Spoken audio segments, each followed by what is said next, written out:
Саламатсыздарбы, урматтуу НТС телеканалынын көрүүчүлөрү, эфирде эсимде берүүсүнүн кезектеги чыгарылышы. Биздин студиябыздын бүгүнкү меймандары жакында эле Пакистан мамлекетине илимий, этнографиялык десек болот, тарыхый бир экспедицияга барып келишти. Бул экспедицияны ишкер Рыскүл Акимжанов уюштурган. Анан тарыхчы Данияр Карабаев, анан этнограф, кыргыз кийиминин дизайнери, адис боюнча адис Дөөлөт Рыспаев барып келди. Бул эми мен билишимче силердин толук экспедиция эмес, толук курам эмес, дагы бир топ 10-15 адам болду. Ошол ыраты менен баштасак да, алгач ошол Пакистандын кайсы бир тоолуу аймагында Кыргызстандан көчүп барган кыргыздар бар экен. Ошолордун тарых таржымалын билип алуу үчүн алгач мына Данияр, сиз айтып берсеңиз, ал кайсы кыргыздар, кайсы жактан, качан, кандай шартта барып калган кыргыздар? Чоң рахмат, Мирза мырза. Бул баарыбызга белгилүү болгондой эле Совет бийлиги Орто Азияны басып келгенде, бул Орто Азия мамлекеттеринин калктары үчүн аябай бир мындай жашообуздагы төңкөрүлүш болгон доолордун бири да. Ошол доолордун биринде Совет бийлиги келип өзүнүн бийлигин орнотуп, түндүк түштүк Кыргызстанга, анан түштүк Кыргызстанга барганда ошол бийлигин орнотуп жүргөн учурда Сагынбай улук Жаныбек Казы деген мырза өзү ошол биринчилерден болуп Совет бийлигине кошулуп, өзгөн уездинде жүргөн инсандардан болгон биринчилерден болуп Совет бийлигин орнотуп, андан кийин өзү 1861 жылы туулган, базы сурусунан болот.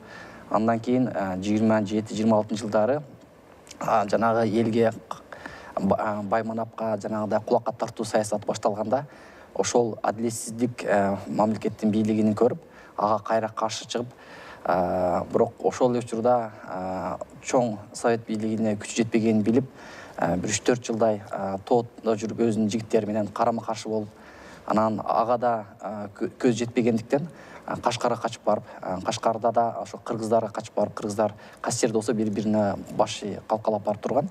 Анан ал жака барганда да ошол өзүнүн 400-500ге жакын жанагыдай өзүнүн аскерлери болгон дейт, жигиттери болгон дейт.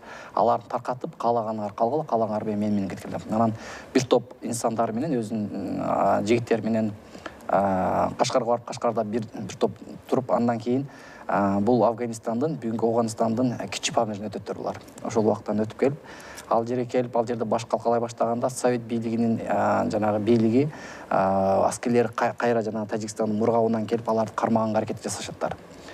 Анан ал кезде Рахманкул хан тирүү болот, ошонун урпактары ал кезде кыргыздар бири-бирин колдоп, анан жок, биз бул жерде тура албайт экенбиз, бул жерде бул экен, анан кара ылдыйлап Кичи Памирдин ылдыйындагы Пакистан мамлекетинин Бальгистан өрөөнүнүн Гемит деген өрөөнүгө барып, ошол жерде баш калкалап туруп калышкан.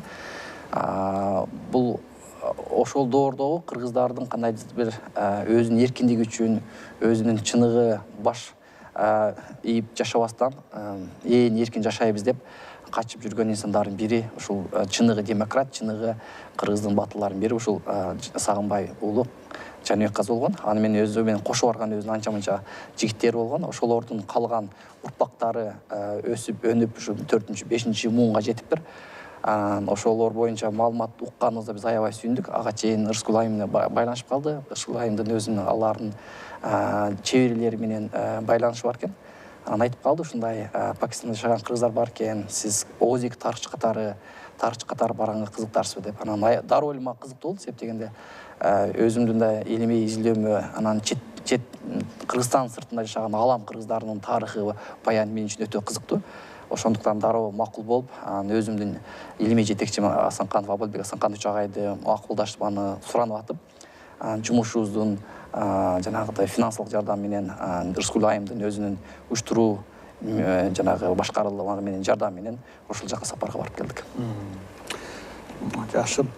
Рыскүл, эми сиз кандайча бул экспедицияны уюштуруп калдыңыз? Бул ой, бул маалымат сизге же сунуш келди? Анткени сиз эми ишкерсиз, баягы дыйканчылык менен алектенип жарыш болуп турганда кантип ошол алыскы тиги 3-4 миң метр бийик жердеги 1,5 суткалык жол жүрө турган, машина менен жүрө турган жак кантип ошол жака аттанып калдыңыз? Негизи эле бул ой кантип келди сизге? студияңызга чакырганыңызга чоң рахмат.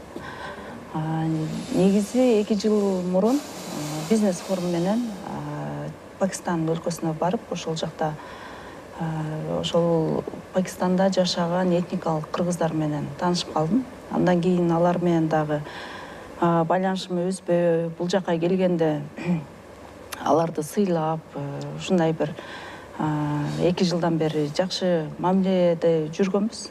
Анан кышындасы Пакистан жана Кыргызстан ортосундагы чоң форум болуп өтүп, анан ошол жактан бизде жанагы мен байланышта болуп жүргөн жигиттер келиптир. Анан алар ошол форумда айтып калышты. Той кылып атабыз, тойго чакырдык, бирок сиз сөзсүз келишиңиз керек деп аябай мындай неме кылышты да, сөзсүз келгиле депчи. Анан жолдошума айтсам, ал мындай ишинен бошой албайм деди. Андан кийин мен өзүм жалгыз барганда эмне? Мен өзүм жалгыз барганга күчүм да жетет, убактым деле кенен болчу. Анан бирок ошол убакта мен өзүм эле жалгыз барып, анан ошол жакта бир алардын жашоо, мен өзүм эле жалгыз барып, ал жактагы алардын жашоо шартын, маданиятын, тарыхын жалгыз эле көрүп келбестен, ошо мен менен кошо ошол тармакта иштеген кишилерди кошо алып барайын деп ошо менен чечип команда чогулта баштадым. Командада ошо көбүнчө тарыхчылар, анан маданий кызматкерлер, анан ошо мурдатан документалдуу фильм тартып жүргөн журналисттерди алганмын. Барганда ошол команданын жарымы өзүн өзү каржылады. Алардын жарымына спонсорлор таап, кээ бирлерине мен өзүм ошо каржы тарабын каржылап бердик. Бирок мени таң калтырган нерсе, Пакистанда кыргыздар бар экенин эми 99 дебейли, бир 90% дейин, 90% элдин көбү билбейт экен да. Анан мындай сунуштап атканда дагы ошол маданий кызматкерлерге көбүнчө алар дагы таң калып атышты. Пакистанда кыргыздар бар бекен депчи. Анан бирок ошол баргандан кийин бунун сырын мен өзүм үчүн мындай чечмелеп койдум. Ушул кезге чейин Кыргызстандын бийлигине жардам сурап кайрылбаган үчүн мындай көп деле баягы өздөрүнүн жеке шартында эле кетип жүрүп, мамлекеттик деңгээлде ушундай бир кайрылуу болбогон үчүн мындай бир мамлекеттик деңгээлде алардын бар экенин билбейт экенбиз да. Биздин Пакистандагы элчилик менен байланыш бар бекен, жок дегенде буга чейин силер экспедиция уюштурганга чейин? Биздин экспедициянын барып келгенине Пакистандагы элчинин жардамы абдан чоң. Виза тарабынан, самолет тарабынан, каржы тарабынан, ал жактагы баргандан кийин коопсуздук тарабынан бизге абдан чоң жардам берди. Анан ошол эле убакытта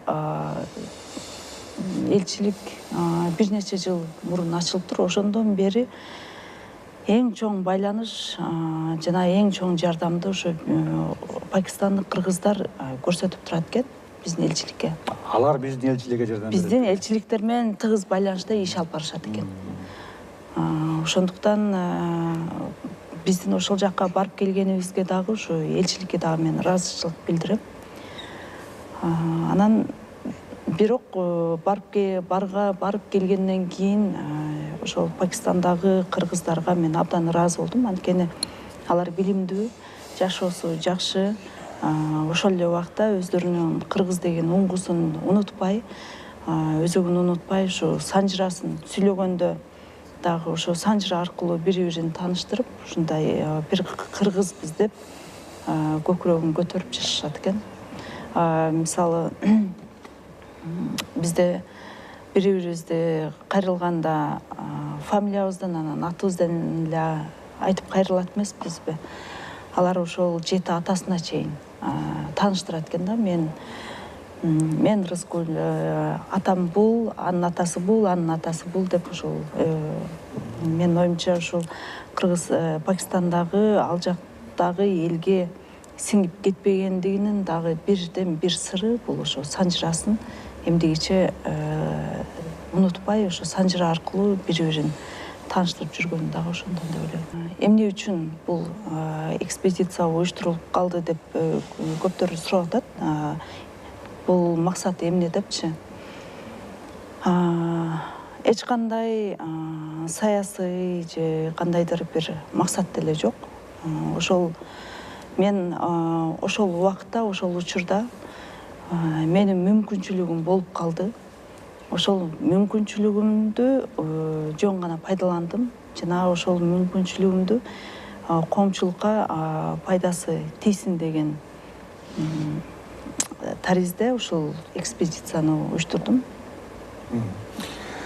Дөөлөт, мына сиз кыргыз улуттук кийиминин изилдеген, ошо дизайнын сактап, баягы нукуралыгына боюнча адиссиз да. Сиз эмне өзгөчөлүктү байкадыңыз? Мына 90 жылдай мурда, 90 жылдан ашуун 90 жыл мурда ошол Кыргызстандан көчүп кеткенден кийин ал жакта кыргыздардын ошол сиз байкаган өзгөчөлүктөрү, сизге жакканы, сиз үчүн таң калыштуу болгон эмне болду? Арбаңыз. Биринчиден, бул этникалык кыргыздар деп Кыргызстандын аймагынан тышкары карасак, башка этникалык кыргыздар менен салыштырып, кийим жагынан салыштырып караганда, негизгисинен булар эми 100 жылга жакындап калды да, ал жерге отурукташып калганына. Эң негизгиси байкаганым бул уже бул Пакистандын негизги мамлекеттик деңгээлде жүргүзгөн идеологиялык саясаты бар экен. Ар бир жердин өзүнүн мыйзамдарына баш ийет эмеспи. Анан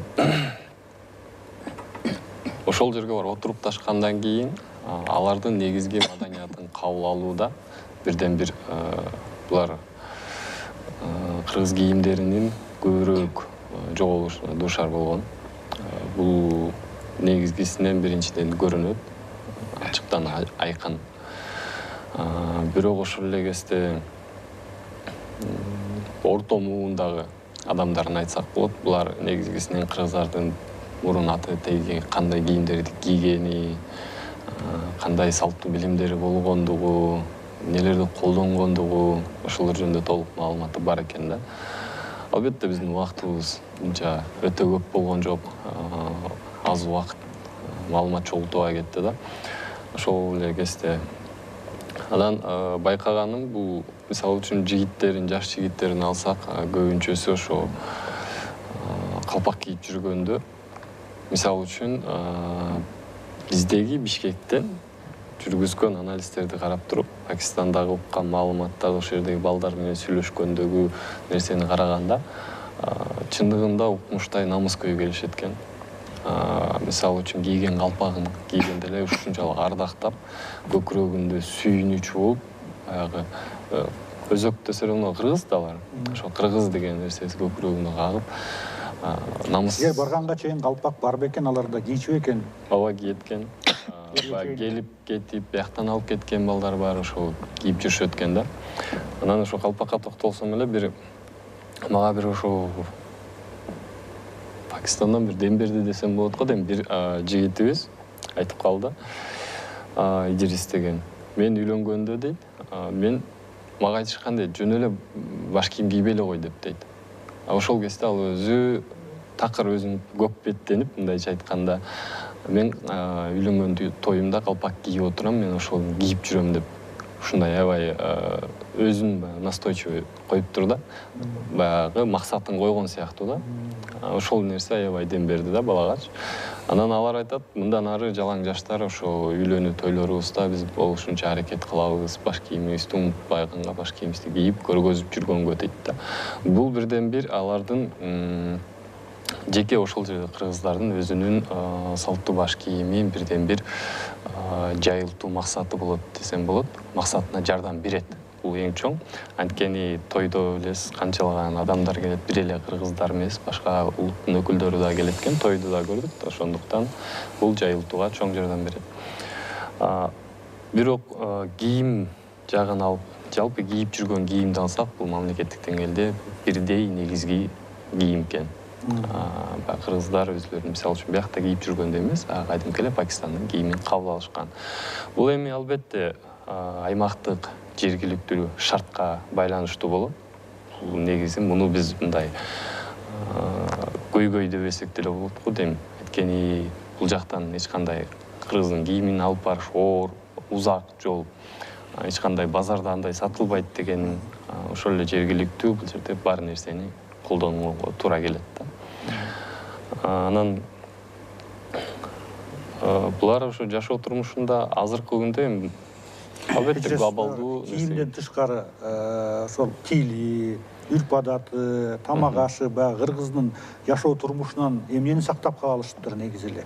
Тилден баштасак да, анан башка баягы тамак ашы бар. Кыргыз тили негизгисинен биз көбүнчө барганда аз эле адам сүйлөйт го деп ойлогонбуз. Анткени отурукташып калды, ал жерде көп тилдүү маданият бар экен да. Анан бирок маалымат чогултуу жөнөкөй эле кадимки жашоо турмушта адамдар менен иштешип, маалымат сураган кезде көп эле кыргыз тилин билишет экен. Бул бизди абдан кубандырды да, анткени биз биринчи башында барганда кантип маалымат чогултабыз деген да ойлор боло баштады. Анткени ал жерде жок эле ондой ашык тил бар экен. Ошол аймактачы. Анан биздин кыргызда жакшы сөз бар. 7 түркүн өнөр бил, 7 элдин тилин бил депчи. Анан алар бир топ тилде сүйлөйт экен. Кээ бир баягы жоголуп бара жаткан тилдер да бар, редкий тилдер. Ошолордо дагы сүйлөшөт экен да. Ошол жаман абдан кубандырды. Кыргыз тилин унутпаптыр, э? Кыргыз тилин унутпаптыр. Кыргыз тили бар экен. Улуу, орто, кичүү муундар бар. Жаш балдары да кыргызча билишет. Алар бул жака да келип турушат экен. Ошондуктан алар да азыркы күндө негизгисин унутулбайт. Бирок мындан ары унутулбаш үчүн адабий китептер билим берип турган ошол нерселер жетишсиз. Бул жагынан мүмкүнчүлүк болушунча камсыздаса жакшы болот да, камсыз. Анан ошол эле музыка чыгарма жаатына келсек, бул жаатта көбүнчөсүн көп нерсе эми унутулуучу дагы көп эле. Анткени улуттук аспаптарда ойноо жок. Мен көрө алган жокмун чындыгында. Может, Акай көрдү. Анткени баягы көбүнчөсүн ошо жергиликтүү ырларды, башка чет элдердин ырлары ырдалат экен. Өзүбүздүн ошо кыргызча ырлар көп ырдалбайт. Барганда биз менен манас балдар барган, алар манас айтып бергенде аябай кубанышты да. Дем берди аларга. Андан тышкары тамак ашынан окшоштугу биздей эле, кадимкидей илгеркидей эле тамак жасашат экен. Ошол эле каламак аттаманы жасап жешет экен. Көбүнчөсү эле окшоштуктары бар экен тамак ашта. Данияр, мына сиз тарыхчы катары сизге өзгөчө кызыктуу болду болуш керек, анткени баягы изоляцияда калып, бирок эми мындайча айтканда баягы эч бир мени кызыктырганы да 90-жылдардын башында бир курултай болду, кыргыздардын дүйнөлүк курултай. Анан 2003-2002 жылдары бир чоң курултай болду. Ошондо дагы айтып жатышканда бүт дүйнөдө болгон кыргыздын өкүлдөрүн чогулттук, келишти, Австралиядан бери келгендер болгондо, Австралиядан. Анан ошондой деңгээлде, ошондой учурларда да байланышпаптырбы? Биздин баягы алар мындай расмий түрдө баягы биздин Тышкы иштер министрлигине кайрылып, өздөрүнүн эң башкысы мына кайсы Өзгөн районунан көчүп кеткендер, Жаныбек казы. Ошол жактагы туугандары, жердештери менен байланышы бар бекен? Ошонусу кызык болот. Биринчиден сурооңузга жооп бергенге чейин Дөөлөт мырза берген сурооңузга кыскача айтып кетейин. Мен барганда тарыхчы катары бизде баягы түшүнбөс көп болуп атты да. Биз Кыргызстанда маданиябыз мындай, булардыкы мындай экен, тигиндей экен деп. Бирок ал бир аз туура эмес түшүндүк. Себеп дегенде биз алар бизден бөлүнүп, Кыргызстанда бөлүнүп барганга кылым болуп калды. То есть 1927 жылгы үзүлгөн үзүктөн баштап ошол точканы караганга аракет кылдым да. Ошол 27 жылы биздин ата бабалар кандай жашаган, ошону салыштырганга аракет кылдым да. Ошолдогу кемпирлердин, чалдардын кийинген ушул күнгөчө ошол да. Мисалы, биздин Дөөлөт мырза көз атайлап негизги топтон бөлүнүп, чыныгы жашоонун көргөнгө аракет кылдык, мындай түнү күн иштегенге аракет кылдык. Ошондо жанагы карыяларды үйгө киргенде кадимки эле апалар жоолуктарын жөнөкөй бош салынып, жана Пакистанга окшош жалманган эмес, жана кадимки апалар айылдагылар да.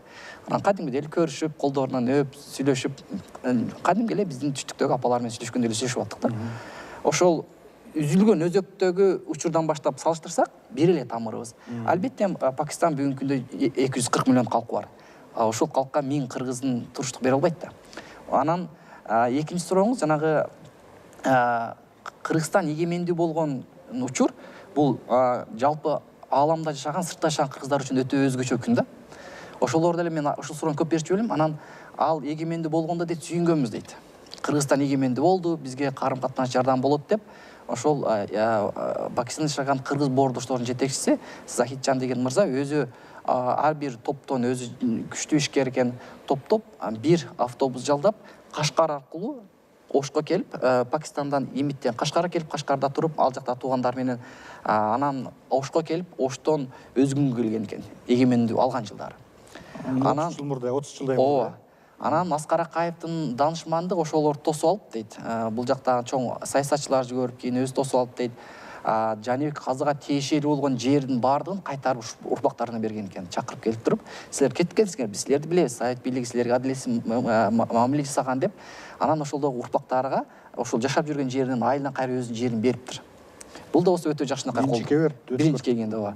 Анан 2-3 баласы, небере чеберлери калып жашаптыр. Ошолордун кээ бирлери ушул жерде ишкердигин түптөптүр. Анан калгандар кайра көчүп кетиптир Пакистанга. Байланыш болгон, бирок мындай чоң деңгээлде аябай болгон эмес. Өзгөндө Жанибек Казынын музей ачылган экен, анын атында мечиттер салыныптыр, көчөлөр курулуптур. Жакшынакай иштер болгон, бирок ал эми бир айылдын деңгээлде болгон эсебинен республикалык деңгээлге чыккан эмес, жалпы калай калганын билген эмес да. Ошондуктан алар келген, Тышкы иштер министрлиги менен да көптөгөн жолугушуулар болуптур. Биздин элчилик менен да жакшына иштер алып барыптыр, бирок баягыдай чоң деңгээлге чыккан эмес. Бүгүнкү күндө биз барып келгенден кийин Нырскүл айым мисалы соц тармактар жакшы колдонгон эсебинен, биздин топ жакшы колдонгон эсебинен баягы Facebook, Instagram, TikTokко чыгып кетпедикпи? Ошондон кийин эле мисалы аябай мындай элдер бар экен деп биле баштады да. Анан бирок бул музей мурун эле түптөлгөн, өзгөндөчү, бирок аны эч ким билген эмес тилекке каршы. Бул да болсо баягы соц тармактардын бүгүнкү күндө биздин жашообуздагы жакшы пайдасы десек болот. Мына алар мисалы Афганистанда Улуу Памирде да кыргыздар бар да, алар мисалы кыйналып атат деп, буга чейин согуш башталганга чейин эле баягы бир тобу Түркияга көчүп кеткен, Рахман Кулхандын бир топ урпактары, бир топ калып калганда аларга кыйналып жашап атат. Ошо Пакистанда жашаган кыргыздар аларга бир жардам, бир муктаждыктары бар бекен, жардам керек бекен, же кайтып келүү ниети барбы, бир муктаждыктар бар бекен, байкалдыңарбы? Алар мындай түздөн-түз чоң көйгөй байкалган жок, мисалы. Эң биринчиден бул бир кылымдын ичинде алар ушунчалык жергиликтүү калк менен Дөлөт мырза белгилеп кеткендей, маданияты да, тили да сиңип, мисалы тойдо байкасаңыздар керек, соц тармакта жарыялаган видеолордон, мисалы өзбекче, уйгурча, ваханча, мисалы тажикче, урдуча, мындай кеңи ырдап бийлешет экендер да, бири-биринин тойда келип алыпчы. Анан ошол кыргыздын тойга областтардан келди деп биз айтып атты, артисттер келип бийлеп ырдап атты да, то есть бири-бириге болгон сый урмат ушунчалык келген экен. Анан болгон эле жанагындай сураныч, бул кыргыз тили боюнча сураныч болду. Анан суранып ал жакта эми баягы түндүгүндө Пакистан түндүгүндө негизинен эле исмаилиттер урпагы жашайт экен, бул Ага хандын баягы урпактарынан экен да. Анан Ага хандын ал жактагы таасири өтө көп экен. Ал жакта центр бар экен, жана мугалимдердин бийлигине. Анан бул эми баягы эки тоо жолукпайт, адам бири-бириге жолугат дегендей, менин өзүм устат агайым Душан Шаматов агайдын курсташтары ошол центрдин жетекчиси экен. Алар аркылуу байланышып, анан Ырыскүл айымдар менен чогуу биргеликте ошол центрге бардык. Жана мугалимдердин билим жогорулатуу институту бар. Бул Ага хан түздөн-түз байланышы бар экен. Анан аларга барып, алар менен сүйлөшүп, алар менен бир жакшы макулдаштыкка келдик. Бул да болсо биздин жетишкендиктерибиздин бири деп айта алам. Алар айтты, биз ошол кыргыз балдар, кыздардын урпактарын биз кыргыз тилинде окутуп бергенге жардамбыз. Эгер бул жактан Кыргызстандан ошол англис тилиндеги видео, китеп, башка материалдар берип, каржы көрсөтсөңөр. Алардын 50-ге жакын жатаканалары да бар экен, аларды алып келип кыргыз тилинде окутуп келечекке даярдап бере алабыз деп жакшынакай макулдаштыкка жеттик. Бул да болсо биз үчүн аябай чоң жетишкендик болду. Анан сиз айтып өткөн улуу кичи Памирдеги кыргыздар менен да булардын түздөн-түз байланышы бар экен. Кыз алып кыз берген учурлары бар экен. Алар малды алып келип сатчу экен топоздоруна. А булар картошка, пияз башкаларын берчү экен. Жакын чектешпеген. Өтө жакын. Көп күтсө бир 30-40 эле чакырым аралыктары. Өтө жакын. Анан акыркы жылдары баягы саясий анан жанагы чек ара маселеге кырдаалуу дейт. Алар дайыма имитке чейин ошо Пакистанда жашаган кыргыздарга келип кетчү дейт аштыкка. Азыр имитке чейин жетпей бир айылга келип дейт. Ошол айылдан орусча айтканда алмашуу бартер кылып товарларды алмаштырабыз дейт. Бир жылдан 1-2 жолу ушундай кылабыз дейт. Бирок буга чейин бири-бирибиз менен карым катнаштарыбыз түздөн-түз бар деп аябында андай айтып атты. Анан бирок биз көчүп кетели, мен кылалы деген эч кандай көргөнүбүз жок. Баардыгынын жашоосу, ишкердиги жакшына, билими бар, магистратура, PhDге чейин жеткен балдар бар экен. Аларды көрүп сүйлөшүп аябай сыймыктанды, ошол деңгээлге жеткен балдар. Тилди эркин сүйлөшүп өткөн. Алардын Пакистандагы абройлуу да мындай чоң деңгээлде экен деп айта алам. Себеп дегенде биз баратканда сиздер көргөн видеодо жолго таш түшүп өтө албай калдык. Анан адатынча алар эртеси күн тийгенде ошол тракторду чакырып анан жолду тазалашып жүргөн. Бирок ошол Пакистанда жашаган кыргыздардын аброюнан алар түнү менен чалып, жолду тазалап, 2 сааттын ичинде кайра өтүп кеттик да. Ошол гилгит, ошол өрөөндөгү алардын ишкердиги, ишкердик бул чоң ролду ойнойт экен ал жакта. Ал жактагы саясаттагы инсандар келип, биз менен жолугуп сүйлөшүп агайлар менен аябай мындай кандай десем деңгээлде жакшы маалымат алмаштык. Анан дагы бир жакшы жетишкендигибиз, алардын кыргыздарга болгон сый урматы жакшы болду. Аларда бир эле суроо экен, мусулмансыңбы деген суроо берет экен. Мусулманмын десең, алар кучагын жайып тосот экен да, пакистандыктардын ошол салты бар экен. Анан бизде мисалы кыргызсың, каяктык кыргызсың деген суроо биринчи берсек, алар биринчи суроосу тиги экен да. Ошондуктан бизге аябай жакшы мындай абдан көп улуттуу өлкөдө эми. Ооба. Анан жана саясатчыларды аябай жакшы тосуп алып, анан биздин жигиттер жана ырдап, манас айтып, бийлеп, коом чирткенде аябай эле мындай түшүнбөсө да ушунчалык жылуу кабыл алып жатты да. Ошол да бизди аябай сүйүндүрдү. Өздөрүнүн белгилүү тиктокер, фейсбукта иштеген балдар келип, бизге кыргыз келди, кыргыздар келди деп баягында сүйүнүп, өздөрү чыгарып атты. Анан дагы бир жакшы жагы, ошол ал жакта жашаган кыргыздарды той тамашаларын, үрп-адаттарыны биз салыштырганга аракет кылдык. Алар негизинен 3 топко бөлүнөт экен, 3 мындай этапка бөлүнөт экен да тойчу. Биринчиси бул жанагы кызга колуна хына коюу деп коет экен. Баягы той болорго 1-2 күн калганда кыздын көңүлүн ачып, колдоруна хына коюп, сүрөттөрүн коюп, ооба, баягындай кызды кубандырып, анан бул кыргыздардын ошол 100 жыл мурунку алып карасак, кыз оюну деген бизде салт болгон. Азыр эми баягы орусча сөз менен аталып, кыздар кафе барга барып тойдон бир күн эс алышат го. Ошонун эле эски эми эмес да, мындай варианты да. Девичник деп коёсуз. Девичник, ооба. Ал кыргызда болгон. Кыргызда кадим боз үйдү бөлүп коюп, кыз оюну деген салт болгон кыргызда. Андан эртеси барат деген салт экен. Бул барат дегенде ошол пакистандык кыргыздар эркек тарап тууган урук бала чакасын алып, кыз тарапка келип, кыздын сыйын урматын көрүп, ошол жерден кызды алып, макулдашып, тойду бүтүрүп, анан сый урматын көрүп, жанагы белепекчесин алып алып, кадимгидей эле баланы үйгө кетет экен. Баланы үйгө барган күнү бул валима деп коет экен. Валимада ошол жалпы кыз тарап келип, баягы биздегидей куда сөөк тоскондой эле аларды тосуп, сыйлашып, бийлешип, эртеси аларды узатышат экен да. Биздегидей эле жанагындай салт калган. Эми анча-мынча элементтер албетте бул жергиликтүү калктын жанагы таасирин эсебине калып калган. Бирок өзөк бир. Кыздын кийинген кийими да Дөлөт мырза аябай сүйүнүп атты. Данияр Баке карасаңыз, жанагы кып-кызыл кийинип отурат. Баягы кыргыздын кыз деген белгисин белгилеп. Анан баягы үйлөнгөндөн кийин эртеси уже ак жолук салынып, ак өзгөрөт да. Бул да болсо бир кыргызды мисалы биз сүйүндүрө турган өзөктөрдүн бири да. Рыскүл айым, айтсаңыз, мына сиз алгач тойго чакырылып, бирок ал жөн эле тойго барып келбей, мына чын эле баягы сиздин ишкердик рационалдуулугуңуз, балким да ушунун пайдасы да барып мына пайдалуу маалымат чоң экспедицияны барып баштап барып келдиңиз да. Эмне бир тыянак, эмнеге таасирлендиңиз? Эмне кылса болот мындан ары, мындай кандай идея, кандай ой келди сизгечи, мисалы, балким жалпы өзүңүздөр эми Пакистан өзүнө барып конгондон кийин ары барган эле бир жарым 2 суткалык жол экен. Сүйлөшкөн кандай пикирге, кандай чечимге келдиңиздер? Мен той бул баягы бир себеп болуп тур, бирок абдан чоң мындай жемиштүү экспедиция болуп тур баардык тармак боюнча да. Мындан ары кандай байланыштар, мындай байланыш түзүп, балким бир ымала түзүп, мамиле түзүп дегенде ошондой бир идея же чечимге келдиңерби? Негизи бул мен канча жылдан бери ичимде ойлонулуп бышып бышып жүргөн проект болчу.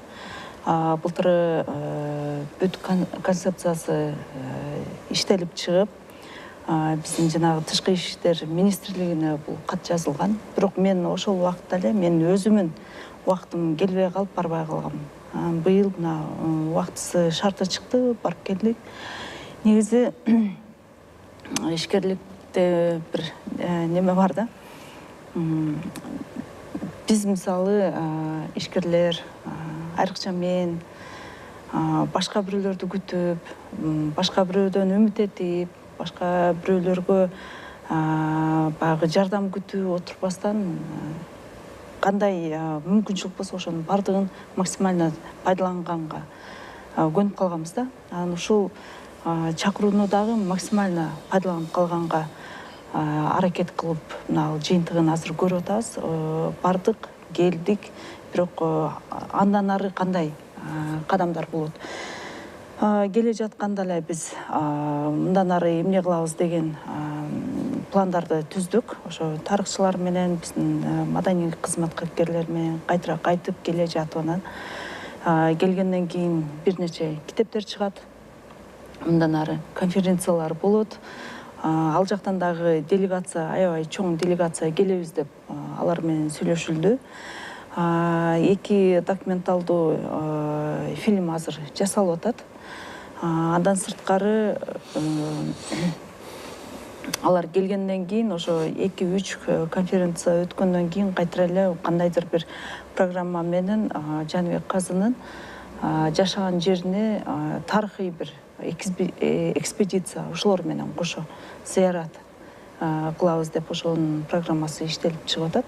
Эми азыр алар айтышты, август-сентябрларда убактыбыз болот деди. Андан сырткары ошо китеп жазылып, тексттер жазылып, анын сүрөттөрү коюлуп, кайтара ошо китеп чыкканга чейинки убакытта ошого кетип калат экен. Андан сырткары биздин тарыхчылар өзүнүн илимий изилдөөсүнүн жыйынтыгында кандайдыр бир материалдарды жазабыз дешти. Биз ушул жактарды күтүп отурабыз. Эми бул экспедициядагы эң жөнөкөй эле мындай миссиясы жок киши мен элекем. Анан ушул кишилер неме болсо, даяр болсо мен уюштуруп бергенге дайым даярмын. Эң башкысы баягы мындай нерсеге дем берип, идея берип, маалымат берген сиз болдуңуз да. Мына ошол илимий баалуулугу дейли, илимий биз илим үчүн мен билгенден тарых институтунун директору Алой Асанканов агай академик барып келди силер менен кошо. Негизи ошо илимий деңгээлде бунун пайдасы, кызыктуу жагы кандай болду? Ошо мисалы изилдөөчү катарган эмнени айтасыз?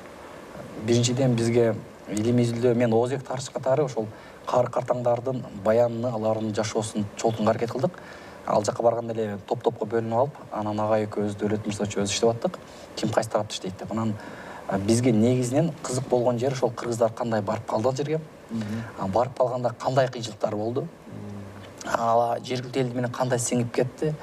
Анан эмнени эстейт. Ошону алып калыш керек болду. Анан эмне себептен кыргыздар ошол тоолуу аймакка качты деген да суроо жаралып атты да. Эмне себептен башка мисалы Өзбекстан качкан жок, же болбосо башка Кытайдын мемлекети качкан жок. Дал ошол эки тоонун ортосуна качты. Бул ошону издегенге аракет кылдык. Анан жалпы эле баягы алардын этностук иденттүүлүгүнүн өзгөрүү процесстерин байкаганга аракет кылдык. Канчалык деңгээлде ошол жыл өткөн сайын, муун өткөн сайын эскерет. Анан муундар аралык эс тутумду караганга аракет кылдык. Кимден эстейт, кимде канчалык кыргыздык баягы эс тутуму жогору болот. То есть ошону караганга аракет кылдык. Анан Жолдошбек Бөтөнөев агай болсо алар архивдик жаныйларды, анан Жаныбек Каза көбүрөөк маалымат жасады. Агай болсо мындай более теоретический жагынан басым жасады. Мен болсо Озек тарыхка көбүрөөк жасадым. Алдарын Озекке машинада да баратып, уктап баратып да бир күнүнө 1-2 эле саат уктасак да алар менен канча керек жанталашып, алардын баянын жаздырып калганга аракет кылдык да. Бул биз үчүн аябай чоң жетишкендик болду. Рыскул айым айткандай, бул өтө чоң акылмандык менен эжекебиз жанагы жөн эле тойго барып келбестен пайдалуу, кечиктүү келдик десем жаңылышпайм. Ошо кечигибиз буйруса жакын арада өзүбүздүн пландарыбыз бар. Сүрөт баян, китептерди конференция чыгат деген. Анан деги эле жалпы эле ошол жалпы Кыргызстандын сыртына жашаган алам кыргыздарда ушундай чоң үмүттүү. Себептен алар барганда мен алардын көздөрүнөн жанып турганын байкадык да. Мындай чуркап түшүп, эшикти ачып, ушул оорубасын, ушул кыйналып калбасын, ушул суусабасын, ушул биринчи жесин деген ушунчалык мындай чоң мындай сый урмат менен бизге мамиле кылып атты да. Кыргызга болгон сүйүүсү аябай чоң кемелеп атты. Анан кайтып баратканыбызда жана көчөдө баратсак деле жанындагы жаштарга мактанып атат да.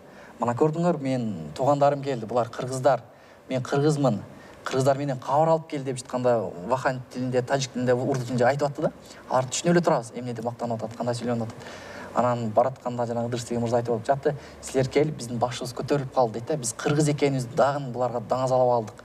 Калпагыбыз колубуздан түшпөйт деп, анан Нурскул айым апарган белектер, анан биз апарган белектерди берип аттык. Анан бир жигит жанагы камчыны берсе, ошо камчы бир-эки колдо түшкөн жок да. Келер кеткиче ошо камчы, калпак ушунчалык сүйүнүп аларга албетте саясий жактан эч кандай жардам бере албайбыз, бирок бизге эң күчтүү пайдабыз аларга баягы маданий дем күч бере алдык деп мен толук ишене алам. Себеп дегенде манас айтып, мен өзүбүздүн биз барлыгыбызды Кыргызстандын барлыгын билгизгенге биз толук мындай жете алдык дейм. Бир жуманын ичинде бул алар үчүн аябай мындай сыймыктануу менен алар кабыл алышты.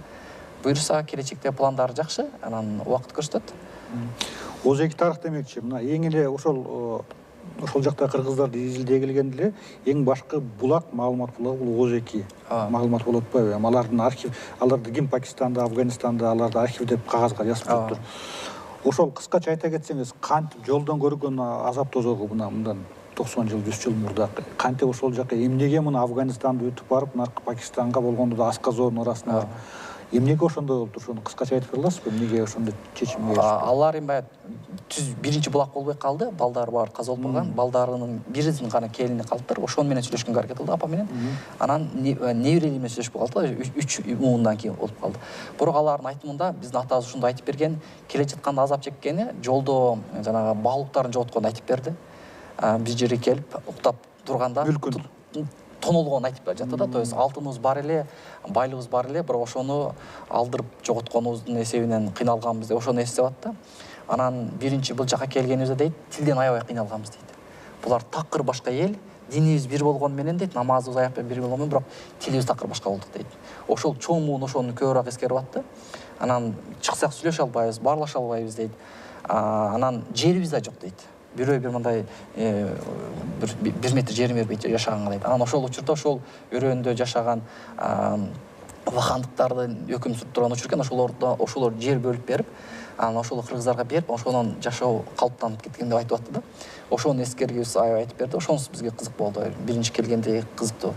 Балким да бундан бир 10 жыл мурун ушундай экспедиция барганда, алардын аталары жанагы Казбек Жаныбек Казынын балдары тирүү кезинде барып ошолордун ооздорун укканыбызда балким такыр башкача маалымат жоготуп калабыз, бирок тилек кашанын балдарынан жоготуп калдык да биз баргандачы. 3-чү муун болуп калды бизге барганыбызда. Бирок ошондой болсо да алардын эскерүүсүнүн, аталардын эскерүүсүнүн негизинде жанагындай кыйынчылыктарын, тил, жер жана башка биринчи келгендеги сиңүү маселесиндеги жакшынакай маалыматтарды топтодук. Аларда тил маселесине өзгөчө да, мисалы, анткени алар канча киши экен азыркы саны? Өздөрүн кыргызбыз деп эсептегендер канча экен азыр? Канча? Өздөрүнүн эсеби боюнча 1000 деп айтыштылар. Ошо баары бир жанагы бир жерде жашайт. Жок, бир жерде эмес. Имит деген эң чоң айылда ошо бир 15 үй бүлө бар экен. Гилгитте бир 5-6 үй бүлө бар экен, чоң. Алар үйлүк деп койт экен, биздегидей түтүн деп айткан, үйлүк деп койт экендер. Үйлүк деп айтты. Анан Имиттен тышкардагы айылдарда 5тен 6-нан үйлүк деди. Исламабадда бар экен, Турцияда бар экен, Чачыранда. Анан Дубайда жашап бизнес кылгандар бар экен. Анан баягы бир үй бүлөдө 5-10 адам экен, балалуу чакалуу, көп балалуу болот онун эсебинен. Анан мындай биз болжол менен эсептегенибизде бир 1000ге коо жетпейт, бирок өздөрүнүн эсеби боюнча 1000 деп айтып атты да. Анан ошол айылдын жана комитетиге баш айыл өкмөткө биз барып Дөлөт мырзага сүйлөштүк. Аларга паспорт бергениге аз эле болуптур. Паспорт да жок бекен. Паспорт эле болбогонго, мисалы Жаныбек Казынын балдары 50 жашка толгондо биринчи паспорт берген экен. Биз ошол архивдик таанууларды тапканга аракет кылдык. Биринчи барганда ошол Жаныбек Казын барганда 33-жыл каза болгон элестетиң. Балдары 50 жылдан азыр 50-жылдары алган паспорттары бар экен да. Ошондо сүрөттөрүн тартып, мындай бала, мынчан жылы, мынчан жашта деп биринчи паспорттардын үлгүлөрүн тартып алдык. Аябай кызыктуу болду биз үчүн. Анан ошол айылдын жетекчиси да вахандык киши экен. Анан мынычканда статком экен да. кичинекей мөөрү бар экен. Ошол мөөрүн басып берсе, ошол мөөр менен ал кыргыздардын ошол айылдагылардын жумушу бүтөт экен да. Бул мисалы мен паспорт алам десе, көпчүлүктөрдүн дагы анча мынча паспорт жок экен, көйлүктөрдө эле жок экен.